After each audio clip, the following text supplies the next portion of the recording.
And welcome back to Retro Wrestling Games Presents. I'm your host, Lex G, and with me, as always, is Matt Riley. How you doing tonight, Matt? Even better the second time around. Oh, damn right. We had some technical difficulties prior to this, so we're all good right now, so yay! So this episode will feature All Japan Pro Wrestling, featuring Virtua.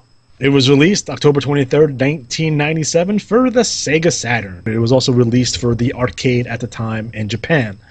This is a Japanese exclusive. That means I had to purchase it from Japan and get it imported over to America, and I had to use my Japanese Sega Saturn to play it. The roster includes Johnny Ace, also known as John Laurinaitis, Jun Akiyama, Gary Albright, Giant Baba, Stan Hansen, Kawada, Kabashi, Misawa, Taue, Dr. Death Steve Williams, Jeffy McWild, and Wolf Hawkfield from Virtua Fighter. So this is the first time that I know that they took characters from another game or another medium and included them into a wrestling game. Now you see this now with the Terminator in WWE 2K16, but for the time companies didn't do that. And Virtua Fighter being very, historic in terms of, gameplay, first kind of 3D fighting game of that style. I think it's underrated in terms of gameplay. I mean, I know the controls can be a little floaty on Virtua Fighter, and some of the winning poses can be weird. But I think overall, Virtua Fighter was a great fighting game. And again, it's one of Sega's premier licenses that they don't really use all that well anymore. I love these names like Gary Albright. Oh my god. Yeah. Even having Stan Hansen in the game is awesome. And Dr. Death. What's a fun thing about Dr. Death, and that's why I'm going to Dr. Death real quick. He got the name Dr. Death at 14 years old. How much of a badass do you have to be to be named Dr. Death at 14? Apparently he got injured during a wrestling match in high school or whatever, and he had to wear a fucking hockey mask like Chuck and Jason.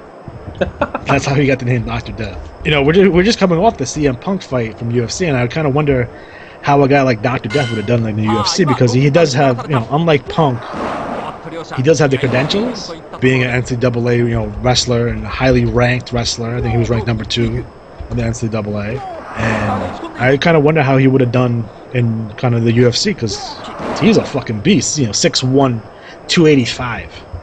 Yeah. You know what I mean? So it's ooh.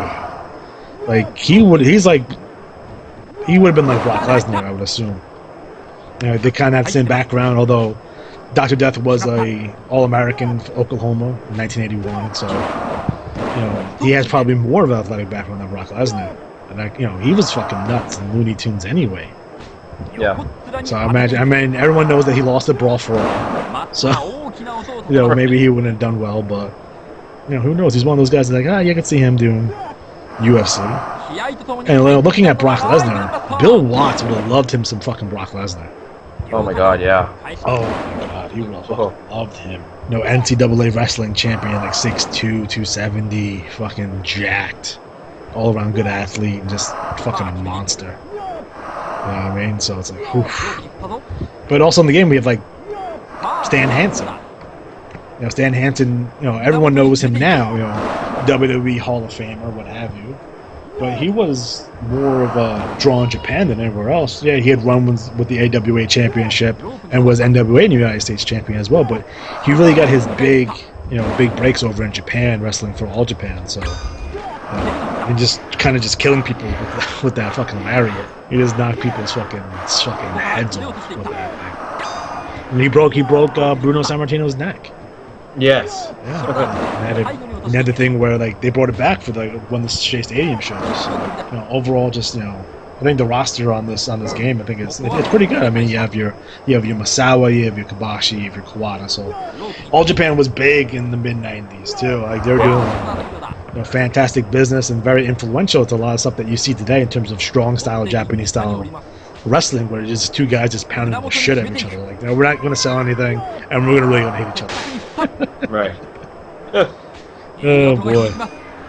So another cool thing about this game does have some video footage in it. So in the intro it does have some full motion video, which is nice to see some Japanese wrestling in terms of full motion video. So pretty stoked to do that, to see that in the game. So a lot of these Japanese games, especially some of the unlicensed ones, they didn't give a shit, right? They would have a fake Hulk Hogan on there, or they would have fake Road Warriors and not give a shit, right?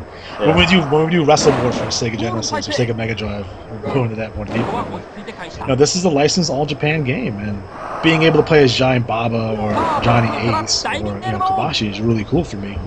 If I had this game when I was a kid, I thought it would be awesome. You know what I mean? So it's like, hey, good game. You can break bones in this game. Really? Yeah. So you can damage a limb or a bone. And it's measured in percentages. So once a bone reaches 100% damage, it's broken. And then if you break 2 bones in the opponent's body, the referee will stop the match. And it's funny because like I'm in the game, I'm fighting Johnny Ace. And we're going through the match, and all of a sudden like I'm Kobashi and he fucking kills Johnny Ace with a clothesline and pins him. I was like, and they got it right. Nice. Because that's how the finishes in All Japan. That's where they get criticized sometimes, and it's not really like that. But again, we'll see people finish, clothesline, pin. It'd be like Japanese strong style. And they wouldn't sell they would take Germans on their head and not sell it. You just get back up and just punch each other in the face. So Matt, I know I sent you a clip of this game. What are your thoughts on All Japan Pro Wrestling? That's a different type of wrestling. It's kind of a different aspect. It's fun. I always feel like there's strong style, and then there's just looking like the kid that used to play wrestling with everybody else and didn't know what he was doing. So, like, remember, like, when you were kids, you'd be like, oh, there was one kid who'd be like, you'd chop in the chest, and you'd be like, what's that? Or you'd be like, arm bar, and you'd be like, what? He didn't play along. Right. And you'd end up, like, giving him a legit arm bar to mess with him, and be like, fuck you. I gave a kid a legit German suplex into a fence once because he wouldn't sell anything, and I just grabbed her on the waist and I threw him. And it was like a picket, like a white, not a picket fence, but like a stockade fence. Yep. Into it, and he didn't land it. He landed like on his shoulders against the fence and slid down. Okay. But everyone was like, oh, and I was like, and now you better stay there. People were like, DDTing him. He'd get back up, like, oh, he can't be stopped. I once DDT'd someone on in my, I guess during recess at school, like there was like a drainage vent, so like a manhole cover for these slats, and I totally DDT'd someone. Like legit, like DDT. I pile drove someone on the concrete once, but in true classic wrestling form, I protected him so he never even touched the ground. Yeah, and I actually gave a kid a tombstone once in the grass. And same idea, And I think, when it comes to strong style, there's certain aspects of it that are great, but it reminds me of, in a different fashion, but we talked in the previous show about too many similar styles. Like if one guy's just an unstoppable monster, not selling anything. Okay. But I think that aspect of someone who comes in like, oh man, like if there were 5 Brock Lesnar's right now in the WWE, yeah, it's a UFC guy, all right, whatever. Whereas having the originality, really stands out.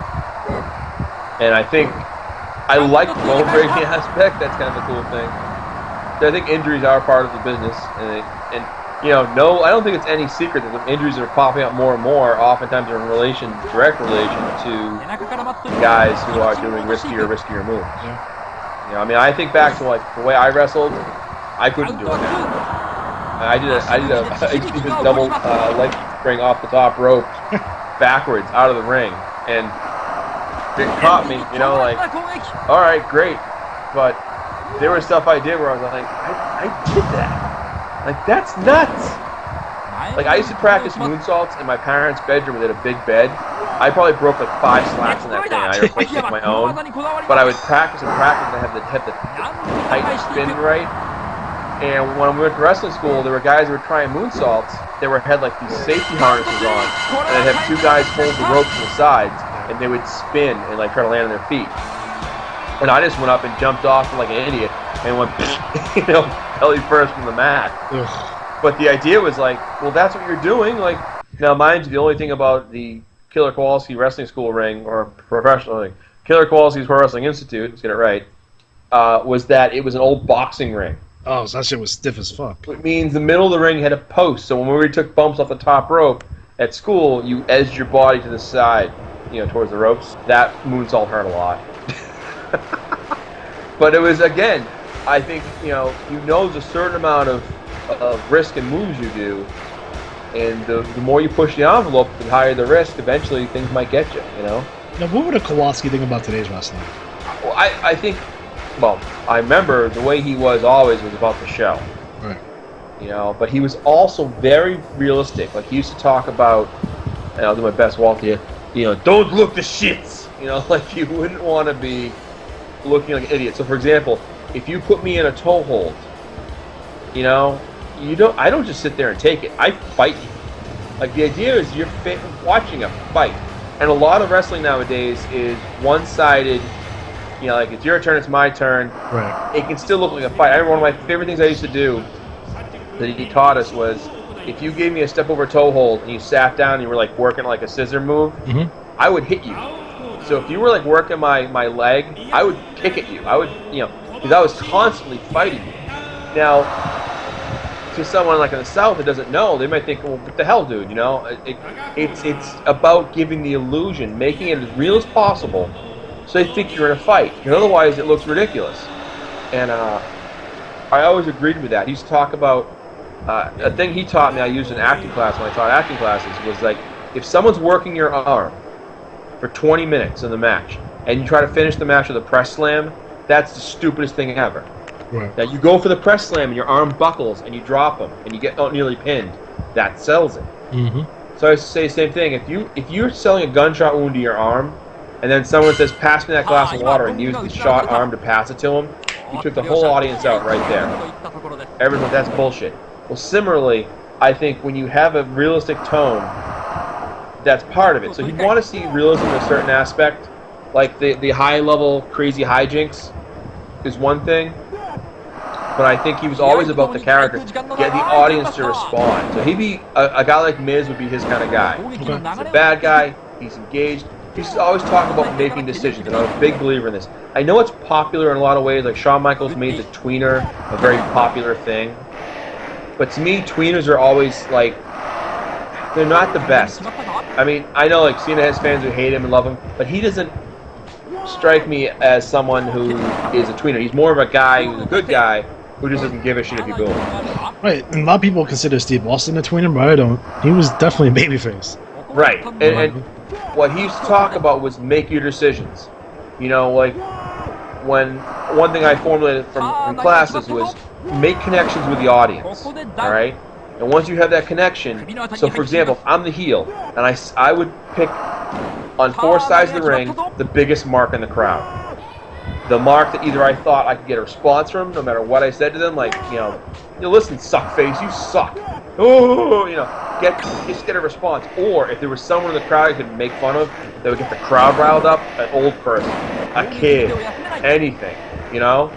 That was me tonight. Was it? Yeah. So during the Johnny Gargano Zack Sabre Jr. match, so they're doing like all their wrestling, right? Because they're known both for like grappling, right? So Zack Sabre is doing like all that British shit, you know what I mean? I had to cravat into like the thing, and the guy was a leg, and I yell at Zack Sabre Jr.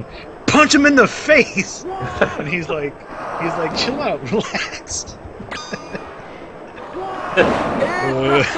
Well, I think that's the thing. The connection to the crowd's important.